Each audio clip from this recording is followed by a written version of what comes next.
Hello, everybody.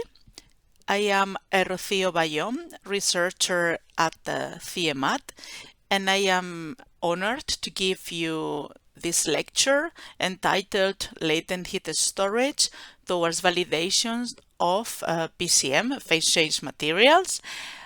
This lecture is given in the framework of the Stories project. So let's introduce myself. I have a PhD in chemistry. I got it in 2000 from the Universidad Autónoma of Madrid. I got a PhD scholar at CIEMAT in 1997. Then I had a postdoctoral position in Berlin. Then I also worked in a company in France, and then I came back to CIEMAT in 2005. And I've been working since that moment in Plataforma Solar de Almería, but in the headquarters of Madrid. Until 2008, my activities were focused on mainly on materials for solar energy applications, but since 2009, I've been working in thermal storage materials mainly, especially in developing and implementing a methodology for validating phase change materials to be used in latent storage systems. Through my scientific career, I've been participating in many national and international research projects. Also, I have authored many papers and conference contributions. And as my academic activity, I've been teaching in various CIEMAT courses, and also I teach in some courses at university masters. Also, I participate in some TCPs of the International Energy Agency, related mainly to thermal energy storage, especially materials. And since June 2022, I have been elected as a member of the coordination board in the Scientific Senate of CIEMAT.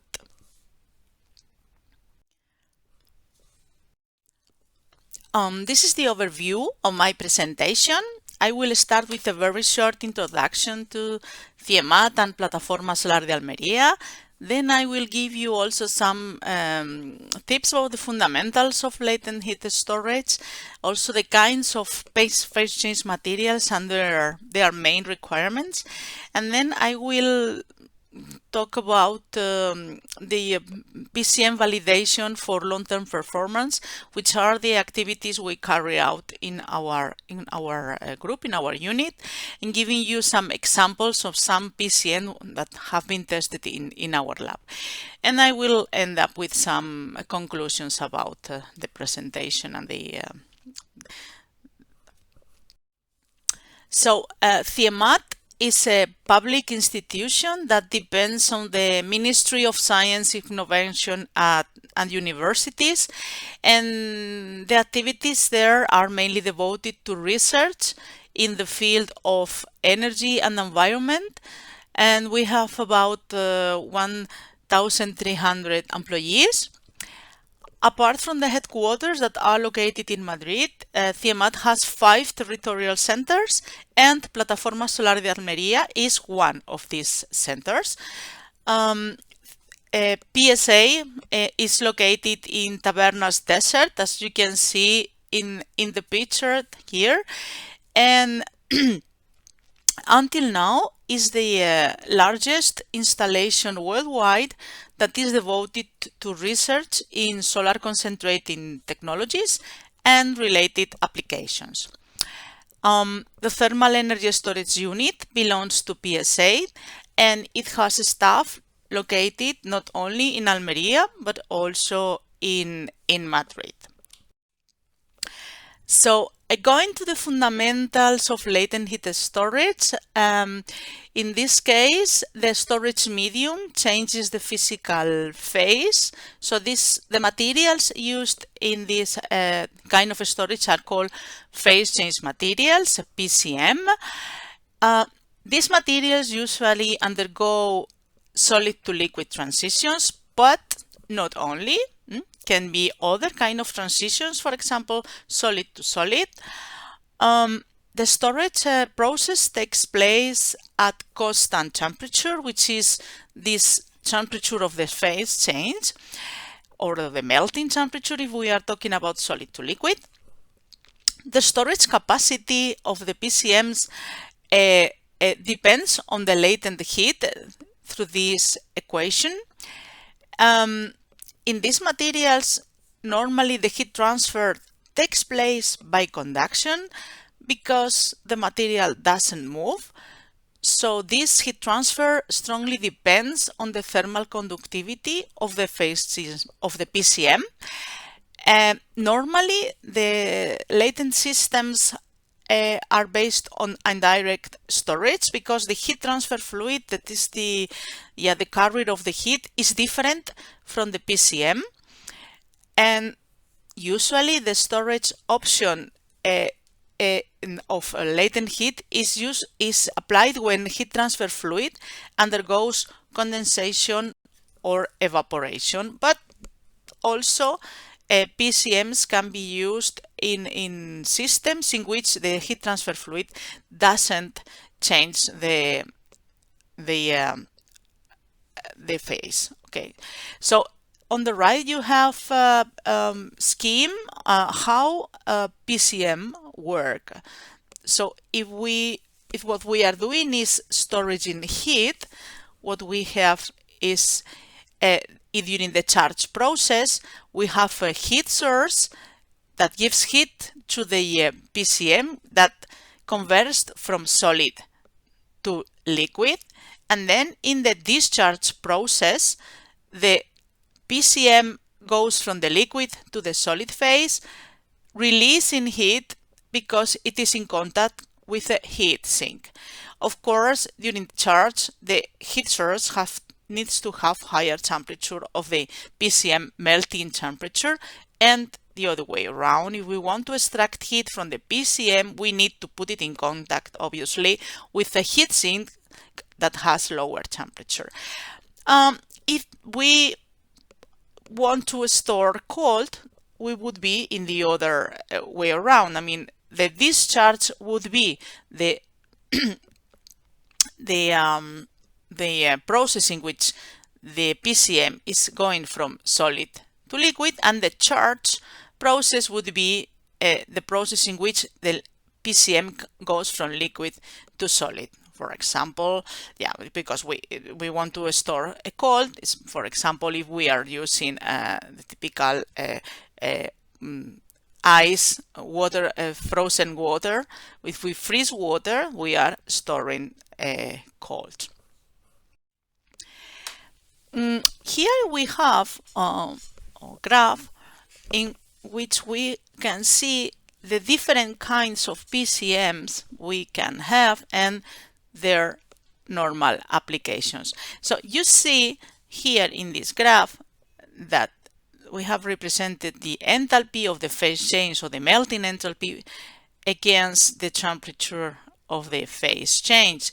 And you see that depending on this melting temperature or phase change temperature, we can have different kind of materials here recorded in color. So for the low temperature range, we have normally hydrated salts, we have sugar alcohols, we have paraffins, fatty acids, so mainly organic materials for low temperatures, as you can see here, also hydrated salts. But if we want to go to store heat in the higher temperature ranges, then with the materials we have to use our metals or inorganic salts. For all of them, you see that this enthalpy of phase change has to be quite high because this is what we want to have high melting enthalpies for storing as much energy as possible. Here you have also that depending on the temperature range of the phase change, we can have different applications for storing heat. Okay, so if we are below 100 degrees, the applications may be refrigeration, seasonal storage, district heating. If we go to higher temperature ranges with something like 100 till 250 more or less, we could use the storage for example, ORC systems as organic Rankine cycle systems, waste heat, agri-food industry. If we increase the temperature from 250 to 350, we could already go to these power plants with direct steam generation, working with a Rankine cycle for producing electricity. In this case, we could have power plants with different technologies, Fresnel, parabolic trough, central receiver. If we go to higher temperature ranges of phase change, we could use this storage in process heat or also for high temperature CST plants that work with Brayton cycles and also with parabolic disks. Okay, so in fact, we could apply this latent heat storage for many applications that can cover basically the whole temperature range up to 800 degrees Celsius. Here you have also some materials, some specific compounds that can be included in the different families of PCMs. Okay, so we have different ranges, as I said, hydrated salts, organic materials like fatty acids, paraffins. Also for the higher temperatures, we can have metals, metal alloys, and also inorganic compounds like this sodium nitrite salt. Here also you have this enthalpies, in this case for the melting process, and we have values always above 190, 180. Also water was always well known for all of us for storing cold that changes at 0 degrees Celsius. It has very high melting enthalpy, which is very good for storing cold and working as PCM. You see the range is within these values of the appropriate materials. So as I say, we have a wide range of potential applications for PCMs in latent storage. So here just I have summarized the main requirements to be met by a material that wants to be used as PCM. Of course, first of all, the melting temperature has to be suitable for the storage application. This is a requirement that is linked, as I said, to the storage application. Of course, it's very important that the material, the PCM, has a high melting enthalpy to be considered an appropriate material for storing latent heat. This phase change has to be reversible. That's very important. Also, the materials, it's good that they had high density, because the higher the density, the lower the mass we need for storing heat. So if we reduce the volume of our storage module, we can reduce the price. Also, it's important that the material, the PCM, has low volume variation after changing the phase, because usually solid PCM has lower volume than the liquid PCM, because the density of the solid and the liquid is very different. So it's important that this volume variation is not very big, because we could have strong, let's say, we could have problems with the structural tensions inside of the storage modules. It's important also that the PCM has high thermal conductivity, because the main heat transfer process is through conductivity, not through convection. It's by conduction, not by convection. Also, it's important that the PCM has low supercooling. We will see what this is, what means supercooling. Also, it's important that the PCM is compatible with the surrounding. This means surrounding atmosphere and surrounding materials. I mean the materials of the container. And it's also important that the PCM has low toxicity, low price, and also that is validated for long-term performance, the time that the storage module is going to work. So here we can see what means this reversible phase change process, which means that this melting, freezing needs to have low supercooling. What is supercooling? Is the difference between the temperature of melting and the freezing.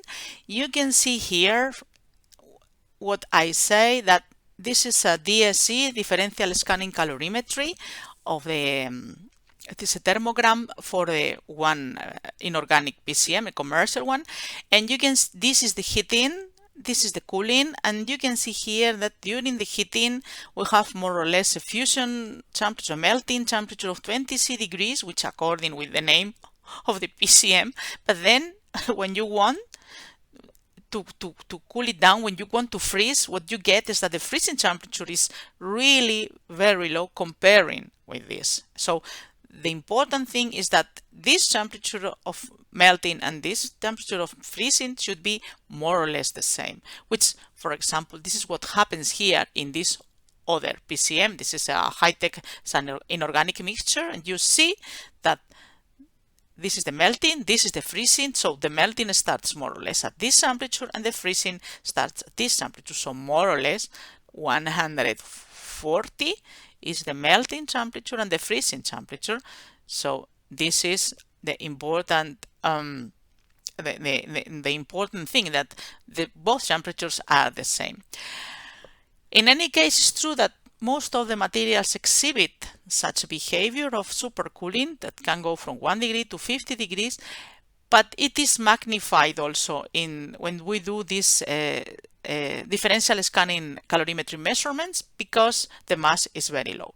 So if we do the same experiments but using an oven, that can in which we can control the heating and we can control the cooling, we can see here how we can also observe the supercooling. Here is the heating, we have the melting more or less at constant temperature, but then when we go to the cooling process, we see that at this temperature we have no freezing, but we have to go very down temperatures to see any already. This is the process of the freezing. Okay, so but in this case, if we would see the DSC thermogram of this material, we would see even more difference between the melting temperature and the freezing temperature. So oven cycles are more reliable since they are close to the reality, because we just have to we have more amount of material, and because this supercooling is also related to the nucleation process and to the nucleation kinetics. It's important that if we really want to know how our PCM is going to behave in a large scale module, we really need to do the tests with higher amounts of mass and of material. Going to the thermal conductivity of PCMs, we have here a graph in which we have represented the thermal conductivity against the melting point, and more or less we see that these are normally inorganic, but organic also may have similar values. We see that normally PCMs have conductivities quite below 2 watts per meter and Kelvin. Since the conduction is the heat transfer mechanism, the problem of having low conductivity comes mainly in the discharge process. So when we want to extract energy from PCM. So imagine we have here the PCM that is liquid and it starts solidifying. And here we have the heat transfer fluid that is extracting the heat from the PCM. So at the beginning, this is the amount, let's say, of solid PCM that is solidifying with time. So the heat over time is passing through this wall between the PCM and the heat transfer fluid. And as the time goes by, the area of PCM, or the volume of PCM that is getting solid increases, and the heat that is being produced here in the interface of the freezing, with the time it has to say to go through larger amount of material. Okay, so the problem is that with the time, the amount of heat per time that we can extract decreases. Why? Because the energy cannot be efficiently extracted. So this means that the discharge power, the amount of energy we can extract per unit time, decreases with time. And this situation is a very important problem, especially when we want to extract the heat for producing electricity. When we are using this heat we stored already for producing electricity. And this is why there are many strategies many people are developing different kinds of strategies for improving thermal conductivity of PCMs. You can find in the literature many strategies and many papers talking about these strategies on similar ones here. This is just some examples. How could we improve the conductivity, the thermal conductivity of our PCM? We can use metallic foams and the PCM placed in between these metallic foams. Also, we can use composites with some conductive materials, for example, graphite. Other approach would be also using carbon bushes that are embedded in the PCM, as you can see here in this picture. Also, another approach is using extended conductive surfaces. For example, here we have graphite or aluminum films, or also we could have these tubes with heat transfer structures that really make it easier to extract the heat that is produced by the PCM during the freezing. Of course, they also help giving the heat, transporting the heat from the fluid here when we are in the charging process, which is the melting process. Okay. Other approaches are, for example, the macro encapsulations, so big containers. In this case, for example, metallic capsules where the PCM is inside.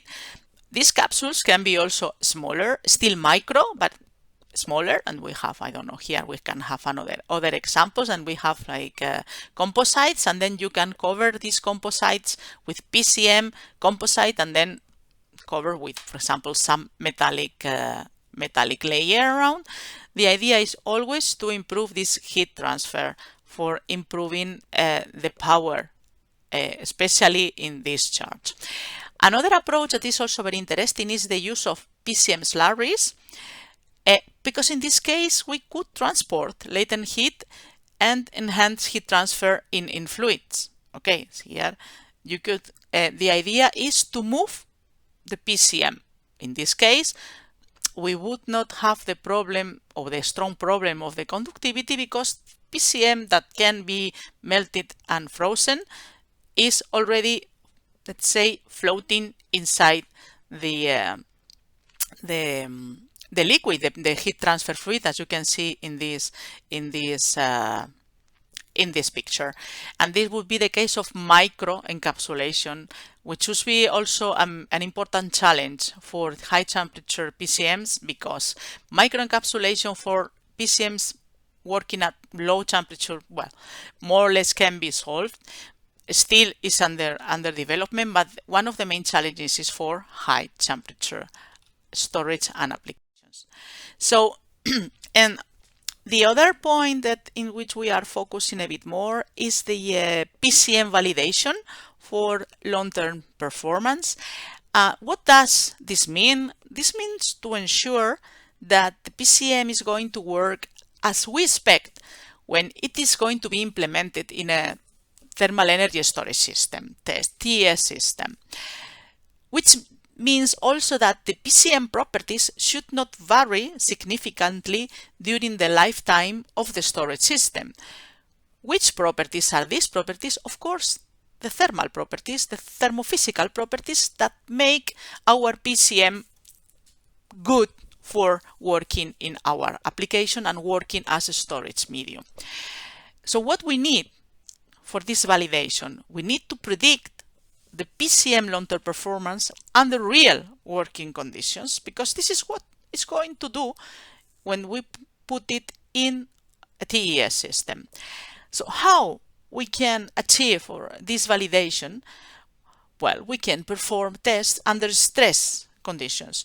And what we call stress conditions, these conditions are associated to the degradation factors, which will depend on the specific thermal storage system application and intended applications, of course, and of course on the service conditions. So these degradation factors will depend on the service conditions of the storage system and on the application. That may not be the same for all the PCMs and for all the applications. Okay, so why we really want or we really need to validate the PCM's performance, that to demonstrate that they are feasible for their commercial implementations. And this is why this validation is so important. And already some years ago in our lab, we developed a method. We proposed a methodology for validating PCMs, but can be applied to any other storage media, but we focused really on PCM. You can get it here because it is open access. This methodology can be summarized in this scheme, in this flow chart. Which are the key points of this methodology? First of all, the material selection, which is associated to our application for the storage. We have to define also which are the control properties. So the properties that are telling us if the material works or not work, or is going to work, or is appropriate for our application.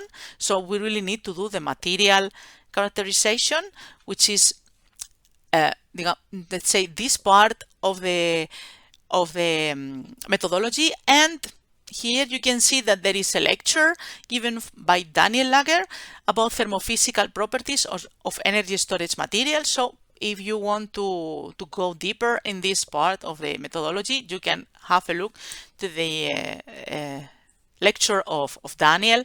You can get a lot of information from there. Also, it's very important to determine, as I said before, the degradation factors, which will depend on the service conditions of our storage system. And according to these degradation factors, we have to define or to design tests under stress conditions, and of course design these degradation tests. And with the information we get from these degradation tests, we can finally elaborate lifetime relationship models. How we can elaborate these lifetime relationship models? Through the kinetic analysis of these tests. With these tests under stress conditions, we need to do kinetic analysis and then try to get these lifetime models, prediction model, for predicting, let's say, what's going to happen when our material is working not under stress conditions, but under normal conditions. I will show you in the next slides how we did this approach. For example, the kinetic analysis of TGA measurements, which is kind of test we can carry out for getting these lifetime relationship models. Also the kinetic analysis of some isothermal tests we did in ovens. And I'm going to show it for some PCMs we studied in our lab, mainly saturated fatty acids, in this case lauric and adipic. You see lauric acid with melting temperature of 44 and adipic with a melting temperature of 152 degrees. So this is just some reflection I put here for the people that want to do degradation tests under stress conditions.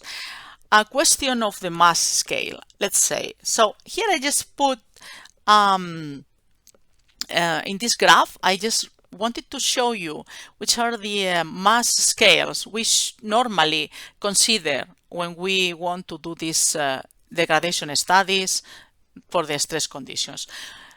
We could do thermogravimetric analysis measurements. In this case, we are in the mass scale is around 10 milligrams. We could do oven tests in different ovens we may have in our lab, and some other people may have in the lab.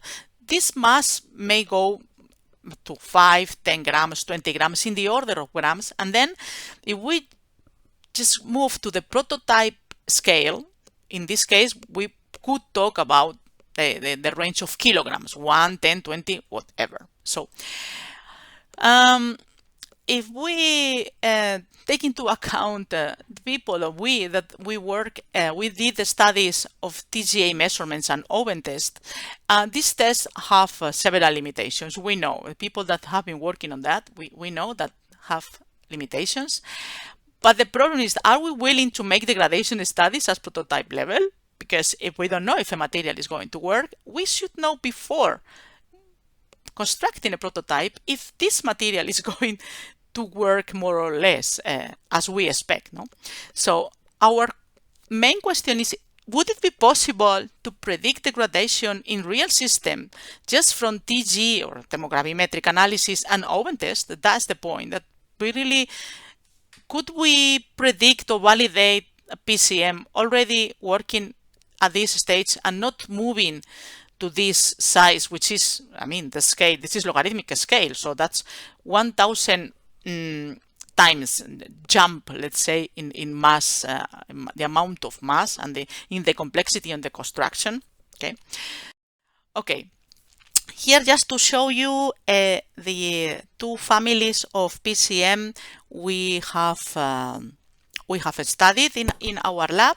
On one side are the monocarboxylic fatty acids, and on the other side we have, as I said, the dicarboxylic fatty acids. Some slides ago, here are the number of carbons, here the melting temperature and the enthalpy.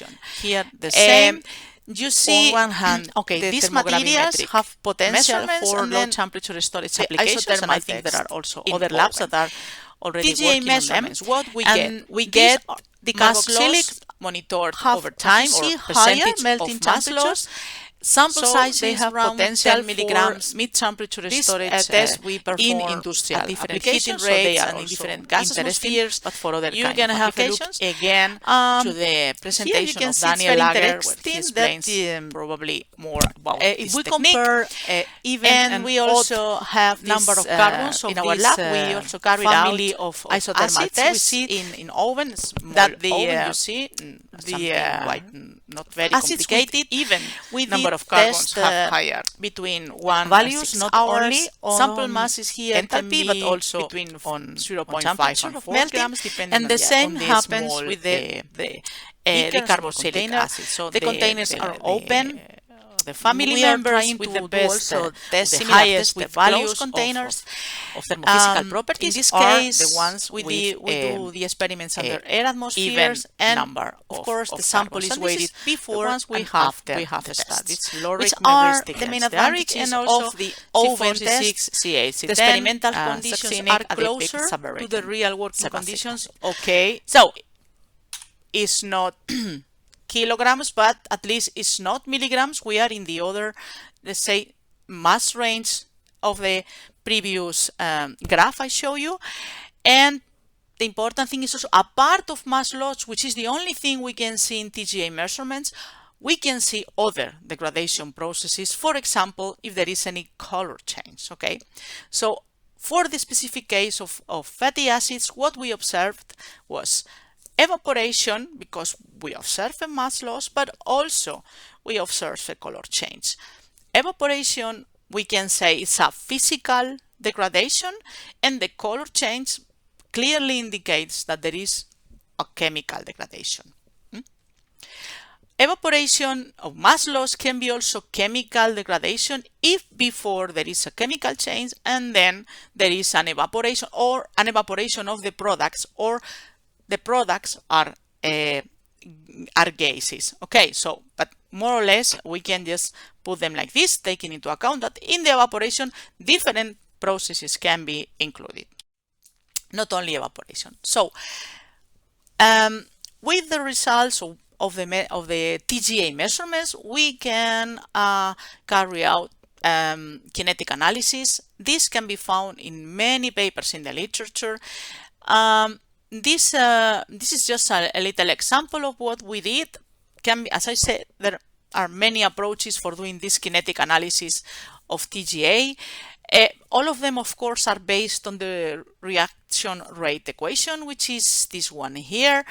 Variation of this is the conversion with time, and then we have here this is the Arrhenius constant, and this is the function of the this is a function of the conversion, and this function is different, let's say,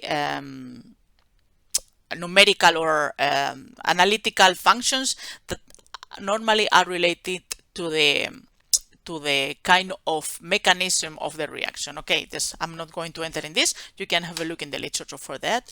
So let's put the example of this for the lauric acid, and then here is this graph can be taken from the measurements of thermogravimetric analysis, and this is just the derivative against time. And if what we get is some curves like this, we can calculate, we can apply what is called the Kissinger method. For what? For the idea or the aim of this method and all the kinetic analysis methods is to obtain this, the energy and also the pre-exponential factor. So this and this and also this, but for main thing this, which is the activation energy of the degradation process, of the reaction process we are seeing in the TGA measurements. Okay, if we, for example, do this for lauric acid and we apply this Kissinger method, we get that for the lauric acid under nitrogen, we get this value of the activation energy, 78. But we can also apply other methods that are called model-free isoconversional methods for analyzing the measurements of the TGA, especially when we don't get such a nice, let's say, derivative curves. Anyway, these methods also are in the literature, so we can apply them. And well, we can also see, for example, that not all of them give the same exactly result, but well, here is just to compare what we get in terms of activation energy with the different conversion values of the measurements. Okay. Well, for the case of lauric, we can see that the activation energy is lower than the vaporization enthalpy recorded in the literature. Another thing is that the exponential factor we calculated we have to take into account that may be affected by experimental conditions like sample mass, crucible, and gas flow, which sometimes this is not considered in the literature. So when evaporation occurs, because this is what we observed in the oven tests, the kinetic analysis must be carried out in another way. Okay, so in our case, we did this evaporation approach for TGA measurements, and not entering too much in what we did, we just applied this equation that is proposed by this author. As this equation, they apply it specifically for the measurements of TGA.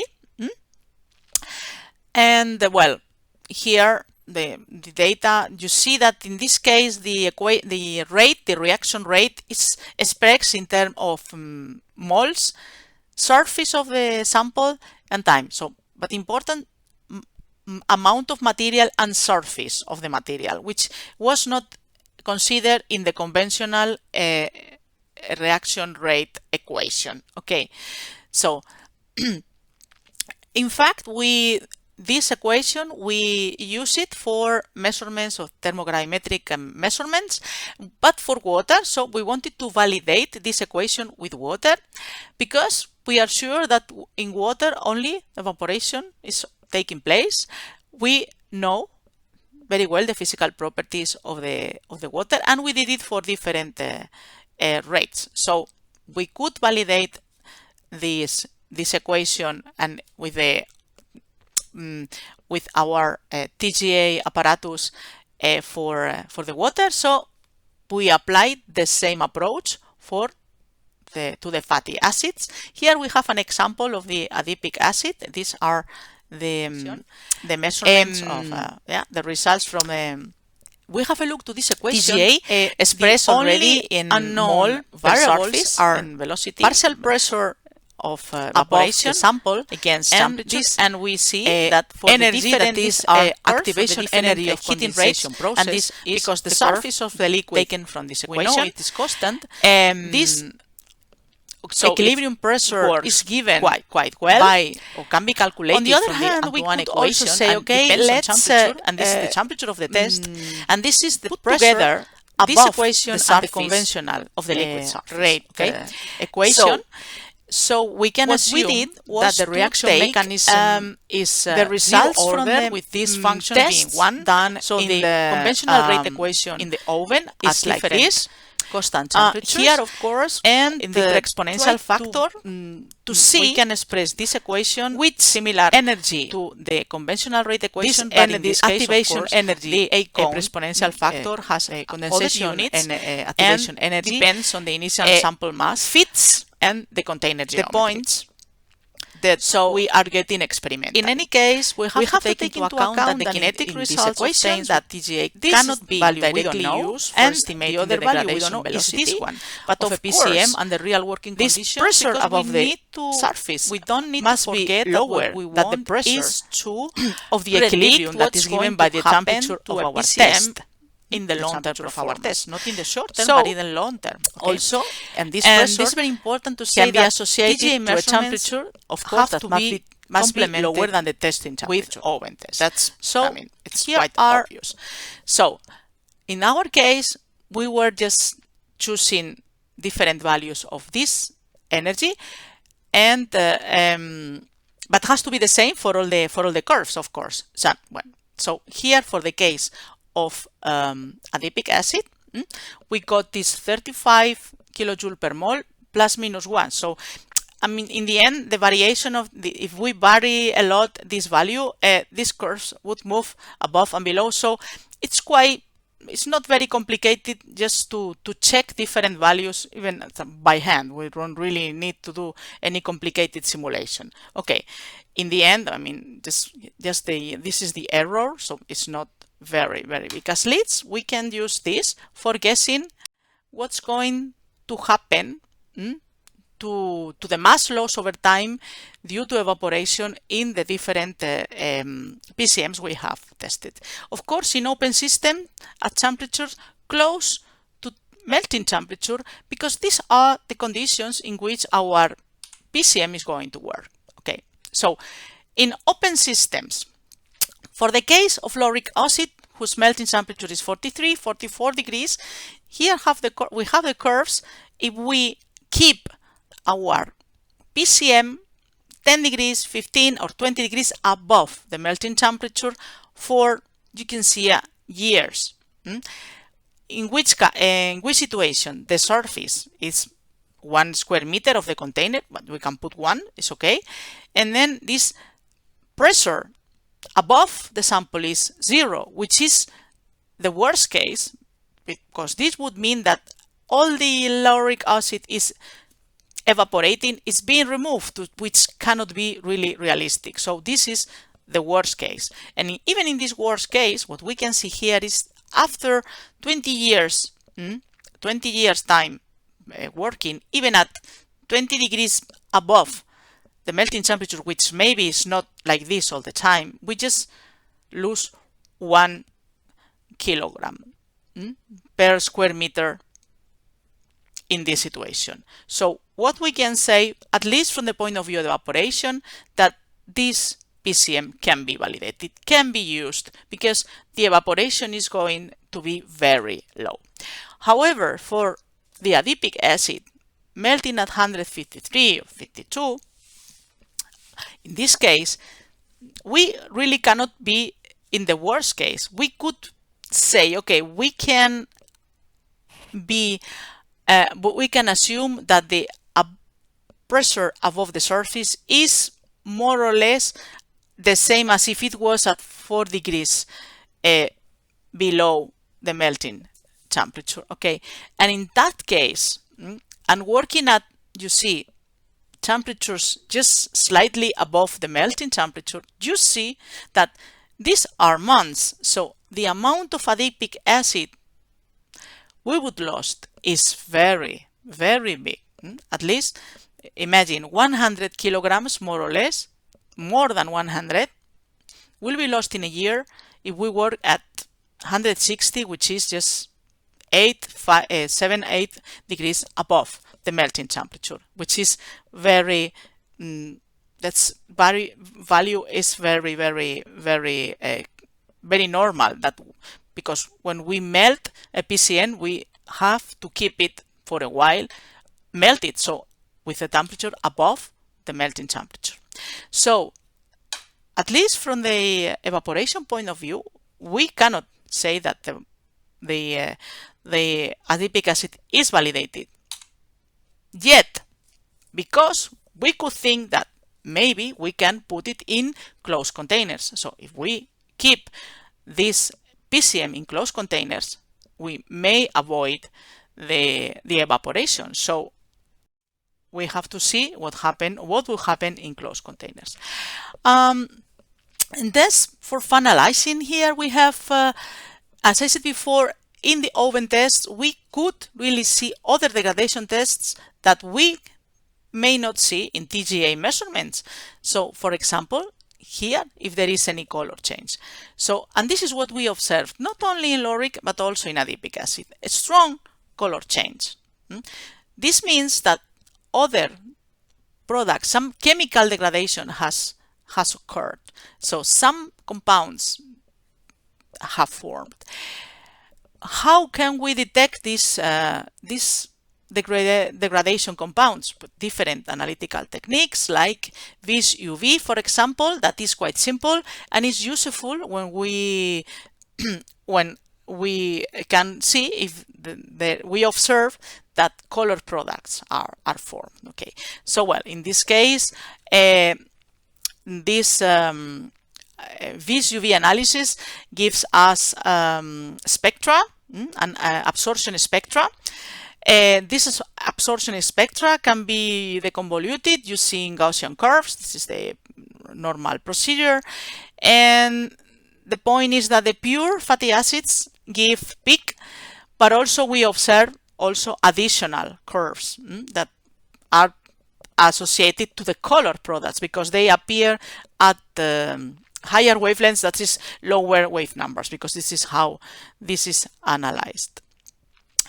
So we think that some more products are formed, and we are trying to monitor or to detect how is the evolution of these products with time and temperature, because we need to know if, again, even if the materials are validated for evaporation, maybe these colored products are formed even if there is no evaporation. So we have to see if these products are going to be formed in the long term in important amounts, and also it's important to know how if these products are going to affect the thermophysical properties, which is also another thing we should study facing the future. So here are some conclusions about my presentation. It's clear that latent heat storage is under strong development. You can have a look in the literature if you want, and you will see the amount of papers related to this kind of storage, mainly because it can be used for a wide variety of application and temperature ranges, especially, I would say, in low temperature applications for domestic, for industrial, agri-food, and so on. Usually R&D on PCM is focused mainly in thermal conductivity, but I think, or we think, that the validation of PCMs in terms of long-term stability and performance is an issue that really has to be solved if we want to ensure that there will be a commercial implementation and commercial applications of these latent heat storage systems and latent heat storage modules for different applications. Also, we think that innovative concepts for latent storage are to be developed, especially in terms of new materials, because there are people investigating new materials like plastic crystals, like different kinds of composites, different micro encapsulations, and so on. So I think there is also an important development in this way, and also in the configurations of the storage modules and the integration and hybridization in different applications for energy production and storage and different approaches of systems. Here you have the sources you can consult if you want to read something about the things I was presenting in the lecture. And again, thank you very much. And if you have any questions or you want to contact me, there you have my email. Thank you very much.